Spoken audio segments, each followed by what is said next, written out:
Hello friends, பீக்கங்காயை நல்லா தோலெல்லாம் எடுத்துகிட்டு இந்த மாதிரி க்யூப்ஸாக நறுக்கி வச்சுருக்கேன். ஒரு 1/2 கேஜி பீக்கங்காய். அதுக்கு சின்ன வெங்காயம் ஒரு 20 சின்ன வெங்காயம், ஒரு 3 தக்காளி நறுக்கி வச்சுருக்கேன் பெருசாக.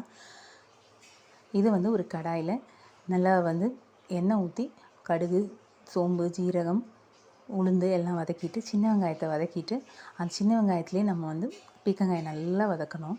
வதக்கிட்டு அதுக்கப்புறம் தான் தக்காளி சேர்க்கணும். சேர்த்துட்டு உப்பு, மிளகாத்தூள், தேவையான அளவு மஞ்சத்தூள் எல்லாமே சேர்த்துட்டு இதை சேர்த்த பிற்பாடு கொஞ்சம் அதிலே நல்லா வெந்த பிற்பாடு தான் தண்ணி சேர்க்கணும். இதோடைய தோலோட வீடியோ நான் ஆல்ரெடி செட்டிநாட்டு சமையல் அப்லோட் பண்ணியிருக்கேன். இதோட நான் இன்றைக்கி எக்ஸ்ட்ராவாக கொஞ்சம் பன்னீர் க்யூப்ஸாக கட் பண்ணிக்கிட்டேன்.